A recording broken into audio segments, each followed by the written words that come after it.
Today I'm going to give you guys a little install video on what all it takes to put a Procharger on your truck. This will be for the 2015 to 2017 F150 with the 5-liter in it.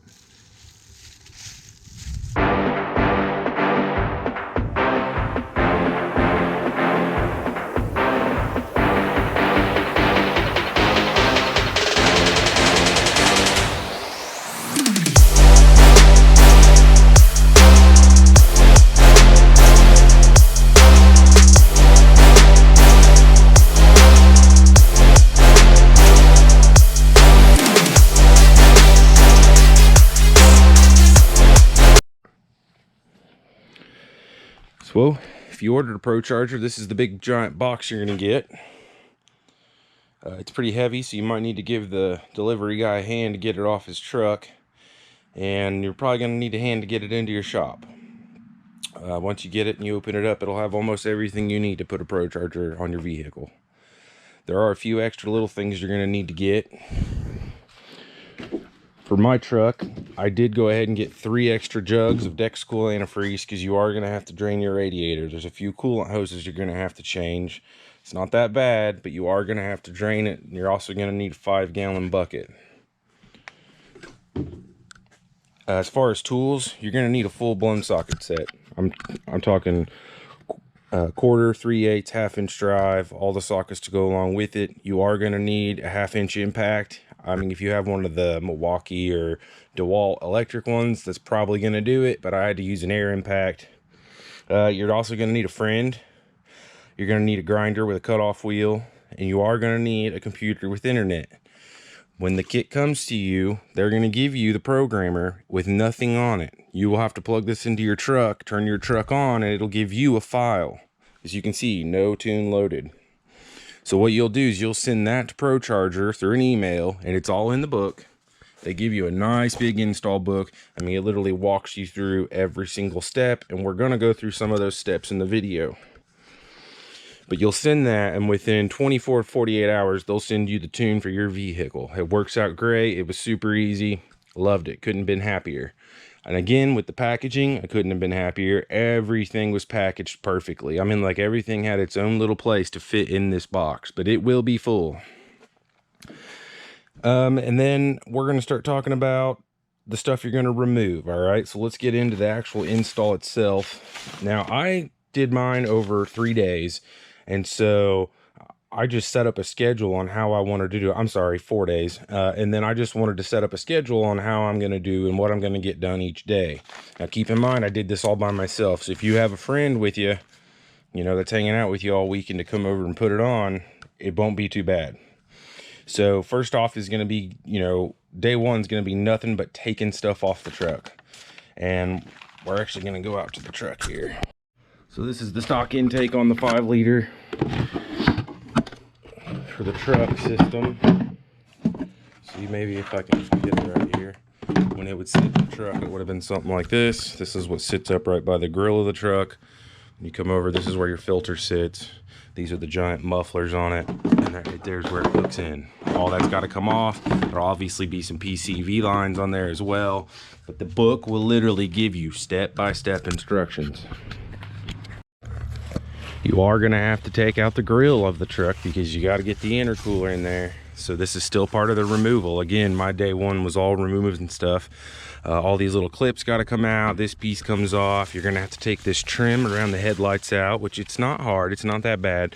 Once you get the bolts removed, this just pops out. You got to pry on it a little bit, but you got to be kind of fragile and work it out. Then you'll get your whole entire grill assembly out. Again, all the steps are included. This is an aftermarket grill, obviously, that I put in with a light bar on it. And there's some scary parts to this. When you are working on your factory grill, you are going to have to take the air shutter system out. I'll show you here in just a second. Here is the list that Procharger gives you for the retired tools to put this on. If you want to pause the video and get you a look. A few PCV line things. You're gonna have to take out these air deflectors. You're gonna have to pop off your stock lower radiator hose. You're gonna disconnect it, and you're gonna put an extended piece that's included with the kit. new clamp. Most of this stuff is pretty straightforward. Again, this is for your heater core hoses. You're gonna have to move them out of the way a little bit. Everything's pretty straightforward setting through. Now for the stage 2, you are gonna have to replace your injectors. I'll explain why. So the stock injectors, the way I kind of understand this, and these numbers aren't exact, I'm just giving you an example of how this kind of works. Being that this is just the stage 1 kit, good for 6 to 7 psi. The stock injectors can push enough fuel to keep up with it. You don't have to replace them. If you go stage 2, it will come with 8 injectors, and you will putting injectors in. However, I did still have to pull my fuel rails injectors off and the intake manifold later in the process, and I'll explain why. But on those injectors, it's basically if you're running 87 gasoline and your vehicle is set up for flex fuel, which this is, you can run flex fuel, E85 in it. When you're just running regular gasoline, it doesn't need as much fuel as E85. You're gonna burn more fuel. So when you mash it wide open throttle, you may only be using 60% of what these injectors are capable of at wide open throttle. Again, I don't know what the exact number is. I'm sure you could find it if you look hard enough on the internet. But then when you run E85, you're gonna be pushing those injectors to 90 to 100% because they need that extra room. Well, when you get the Procharger kit and you get the new tune, you have to run 91 octane or higher, and then it will be pushing those injectors wide open 100%. And that's my understanding. So when you go to stage 2, the 10 psi, it's not going to be enough fuel to keep you in that safe air to fuel. And I constantly watch my air to fuel, and it's always in good shape. I never have seen it once fall into lean or rich, either way. So I'm really happy with the tune and the way it's been working, and we'll move on. So this is where you're going to be taking out the air box. You are going to pull a fuse from the fuel system. It's fuel pump fuse number 56. Taking out the stock air box. You're going to take off the grill guard. I'm just going to skim through this with you guys. If you do have the front camera, there's some other instructions. There's also instructions in here for the stage 2 kit. There's only a little bit of difference to them. This is where you drain your radiator. There's a red valve on the bottom. If you've never seen it, that's the petcock. In your Procharger kit, you're gonna get a crank pulley. Now what this is gonna do is you're gonna pop off this main bolt. This is where the air impact or your big half inch drive electric impact is gonna come in.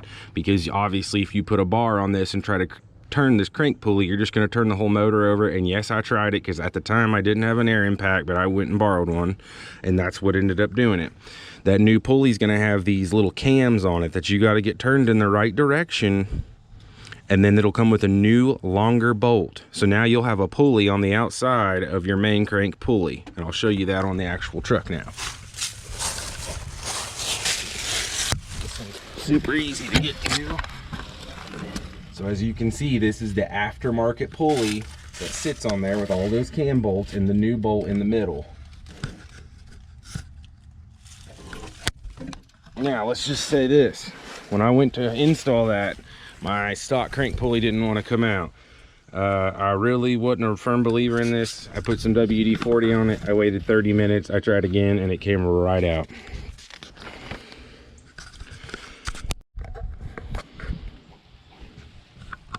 Once you get the pulley on, you're going to move on to putting the bracket on, which is pretty self-explanatory. You're going to remove some factory hardware around the driver's side cylinder head. And then this bracket will come on. It has spacers. It has all the bolts that are needed. The bracket's pretty heavy. This is where friends start coming in, the friend help, along with the Procharger itself is good. You know, it's pretty heavy as well. And then you're good to mount your Procharger. And this is a perfect diagram. It shows 3 bolts with these spacers. This is what attaches this bracket to the engine. And then you have all these bolts around here that are attaching the Procharger to the bracket. This is going to be your belt tensioning system. And as far as getting the belt tension correctly, Procharger, they're amazing. They really couldn't be better. So once you get the bolt on there real loose like, they have an adjustment system with all of the lines necessary to line up what you're going to need to see to tension it. Back here's the tensioner, and there's lines that'll show you where it needs to be. So if you look right here, there's adjustment lines. I don't know if you guys can see that on the paper, and you line the line on the one side of the bracket where the actual pulley is up to the bracket. Once you get all that lined up, you can check your tension, make sure it's good. Then comes some of the scary stuff.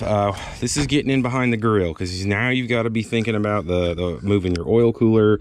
And then if you don't have that, you're going to move on to the next section, which is going to be moving stuff around for the install of the intercooler itself. So your oil cooler, which this truck was equipped with, it would normally sit about mid radiator. You're basically going to remove it, flip it upside down, and move it way up top. But you also got to get your horns out of the way. Again, this is pretty self-explanatory stuff. They tell you the exact tool and directions to do it. Once it's done, see, there it is upside down. And then moving on, this is the horn relocation. And now you can actually get to the point of moving the lines and getting your intercooler mounted up. So this is an exact chart that they're going to give you for the 3-core intercooler system, which is the one that's on this truck. There is another version of this intercooler. Skip forward, they also have that in the book for you if you need it.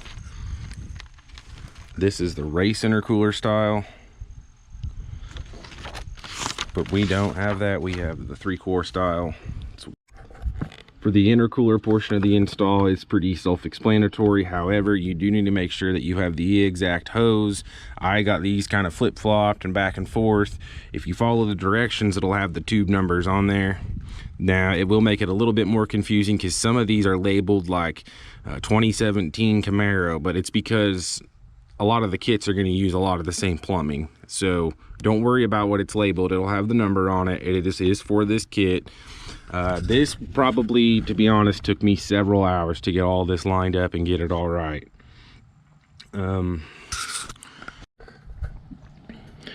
As far as the intercooler installation starting, here you can see the back of what your grill looks like with that whole active shutter system I was talking about earlier, which we're going to get into now. You are going to have to pop all of those out. Every single one of those shutters has to come out, because now your intercooler is going to be sitting where that was. And you are probably going to have to get the wheel of death, or the grinder with the cutoff wheels, I like to call it. You're going to have to get that baby out, and you are going to have to do a little bit of cutting. So let me show you what all I had to cut, because mine does vary a little bit, but the whole light bar deal didn't actually affect any of how it was going to be installed. You can see down there I actually had to cut some of the plastic. So you're going to have a stock piece that runs. This is what was running across the front of the truck that I had to cut out for room for the intercooler to sit into there. These are all of the shutters that open and close as your vehicle gets hot or cold. That whole spiel. I just kept all this stuff after the install, just in case. I keep it in the Procharger box. So once you get all the cutting done and you get your intercooler mounted, it'll show you, here's the brackets for it that mount up. There's 3 brackets that mount the intercooler. And then it's going to be time to start running all of your intercooler hosing. So they're going to give you this little accessory bar. So the way this is all going to work, now you're going to start working on your vacuum system. It's going to tell you what you need to take out and what you need to put in. Your boost is going to run through here, okay? When it comes in and comes out, it's going to leave and go to the blow-off valve, or in the Procharger's case, it's a bypass valve, this guy here. If you see, there's the bar. This boost line runs over and comes into here. This is your bypass valve. Whoosh, whoosh. Once you get all this stuff installed, it's pretty self-explanatory. You're really through most of the difficult stuff. You are going to need to put everything back on at some point. Like, again, this kit's pretty self-explanatory. One more thing I did want to add, I did get on American Trucks and order the J&L oil separator. If you're going to boost an engine, you really probably want to get an oil separator. It really does work. I've changed the oil on it already, and when you pull this little guy off, it is full of some nasty stuff. The kit does come with 3 extra oil changes. So you'll have the first one that goes in the Procharger for the break-in period, which, if I remember right, It was like 500 miles. I'd have to look back at the book, but it'll all explain all of that. But what's awesome is then after that, it's like every 5,000 miles, I believe, to 6,000. But it's real easy to do. There's a special tip that comes with it. You literally just pop this out. There's other people who show you how to do an oil change on a Procharger. And then there's a small bolt on the bottom. Again, just cut a Gatorade bottle or a pop bottle in half or whatever you have around the house, put underneath there, and it catches all of it pretty easily. Another thing you're also going to need to know, no matter what style of boost you go with, you are going to replace your factory plugs if you haven't already. This truck had 63,000 miles on it when I put the Procharger on. They was probably due for them at 50,000 according to the warranty, or maybe even 25,000. So anyway, you are going to need to get some plugs. Where I bought my Procharger kit, it was in the actual I don't know how I want to say that, like the shopping cart. Whenever I was going to check out, it was alarming me that I was going to need the spark plugs. But just in case you didn't know, you will have to put some new colder iridium spark plugs, and you will need to gap them. So make sure you have a gapping tool. If you don't. The only other thing, now your SCT programmer is not going to come with a way to mount it to your windshield. You are going to have to get a mount for it. You just hop on Amazon, they sell them. I mean, all you got to do is type in the SCT and then look at the back of the tuner itself. It's pretty self-explanatory. I did order the Procharger auto meter boost gauge because at the time I did not know the programmer was going to show me boost, and it does. So if I ever just don't want the programmer up there in my windshield, then I have the stock boost. It does reset to 0 when it's off. So here we'll take it for a little ride and pull some vacuum and some boost on it. So the overview of the install, if I had to give you 3 things that really scared me when I installed this kit, it would be that, I think I already told you, when I put the pulley on, I had an air impact and I could not get my stock crank pulley bolt out. I was really nervous. I didn't know if my air compressor wasn't pushing enough power. If you have an electric one, you're probably going to be okay. Number 2, I would say would be getting all of the intercooler piping lined up. It really got overwhelming. I took several breaks from frustration, but I promise you, if I can do it, you can do it. Number 3 is probably going to be, there's a specific step when you're working on the PCV stuff. You are going to get a little sensor that goes in the back of this intake manifold. It's your new MAP sensor, M-A-P, MAP sensor. So the way it works is a stock one is not rated to handle any boost pressure. And I can't remember, but I think there's 3 or 4 different ones for levels of boost that you're going to run that you might need. The kit will come with the proper one, but the only way you're going to get that thing on without taking the intake manifold off is if you have a hand, if you're a grown man or woman and have the hand of a 5-year-old, because it's the only way you're going to fit it. I had so many extensions put together, trying this and that, and later that night it finally came down to me unplugging the fuel system right here. I had a Gatorade bottle ready because I knew some fuel was still going to be pressurized in the lines, and it was, but I had a bottle to catch it. I took off the intake manifold. The injectors, all that stuff comes out. I only took it out far enough to change the sensor and replaced everything. In fact, being that I do park this in a barn, found a mouse nest underneath my intake manifold. It wasn't a big one, just a gob of insulation with some flower petals and stuff in there, but still, never hurts to get under there and clean some stuff out. But that would be probably the 3 scariest things that was of the install. But I promise you, you can do it. Again, this isn't that bad. I will give you guys some clips of it now. We're gonna go for a little ride and see what she's made of.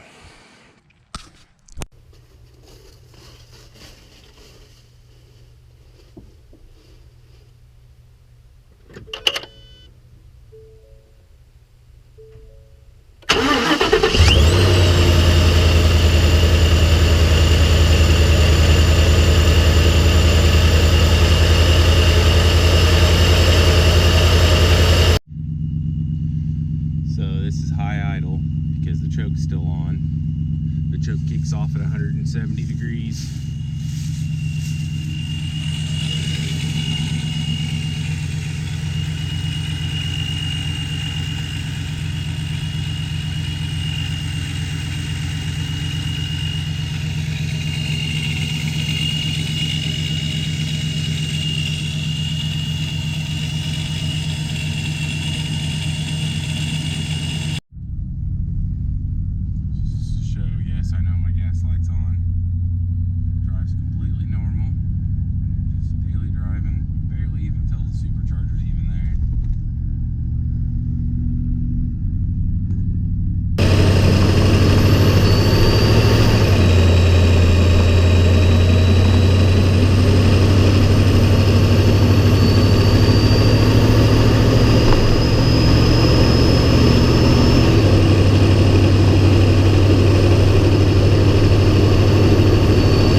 7 psi. I'm just going to throw it in sport mode. Do like a 10 roll.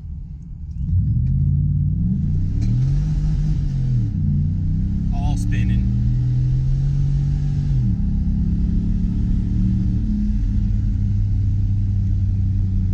You can hear, I don't know if you guys can hear the big whoosh, but you will hear in a second.